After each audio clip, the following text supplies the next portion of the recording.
መጽሐፈ ባሕረ ሐሳብን እጀምራለሁ። በእግዚአብሔር አጋዥነት አለ እንኳንስ ይህ መንፈሳዊ ሥራ ቅሉ ሥራ ሥጋዊና ምድራዊ ሥራ ቅሉ አርስ እቆፍር ጽፍ ደጉስ እማር አስተምር ቢሉ እግዚአብሔርን አጋዥ ካላደረጉ አይፈጸምምና ሁላኬ ፍድፋዴ ዘይገብራ በዚህ ትትፈጸም ዘንበለ በረድኤት ቃሉ ለእግዚእነ ወዘእንበሌሰ አልቦ ዘተክሉ ገቢረ ወይምንትኒ እንዳለ የዮሐንስ ወንጌል ምዕራፍ 15 ቁጥር 5 ላይ ባሕረ ሐሳብ ማለት ምን ማለት ነው ቢሉ ባሕረ ሐሳብ ማለት በግዕዝ ቋንቋ ባሕረ ሐሳብ፣ በአረበኛ አውሻህር፣ በአማርኛ ደግሞ የዘመን አቆጣጠር ማለት ነው። ባሕረ ሐሳብ ይላል የተዘዋወረ ቀለም ነው። ሐሳበ ባሕር ቢል የቀና ይሆናል። ሐሳብ ያለው ቁጥር ነው። ይታሰብዎሙ ወርቆሙ ወብሩሮሙ ወእለ ያሰበ ሎሙ ኩሎ የጋዮሙ ብሎ እንደተናገረ ነቢዩ ዳዊት። ዘመንን ደግሞ ባሕር ይለዋል። ዘመንን ባሕር ሲለው እስመ በመዳለው ደለው ዓለመ ወበመስፈርት ሰፈራ ለባሕር ለባሕሪከኒ ቃሎቱ ሐሳብ እንዲል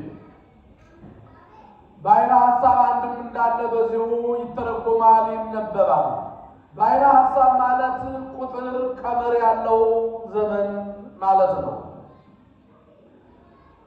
ይህንንም እንግዲህ አምላካችን ጌታችን እግዚአብሔር ቅድመ ዓለም ፍጥረት ባልነበረበት ጊዜ እንዲሁ እንደ ዛሬው በአንድነት በሦስትነት ይመሰገን ይሰለስ ይቀደስ ነበረ። ፍጥረታት ሳይኖሩ ማን ያመሰግነው ነበር ቢሉ ምስጋና የባሕሪ ገንዘቡ ስለሆነ ነው። አንድም ዛሬ የሚመሰገነው አካሉ ሁሉ ቅድመ ዓለም የነበረ ስለሆነ ነው። ስብሐቲሁ ዘእምኀቤሁ ወውዳሴሁ እምዚአሁ አኀዜ ዓለም ብዕራሁ።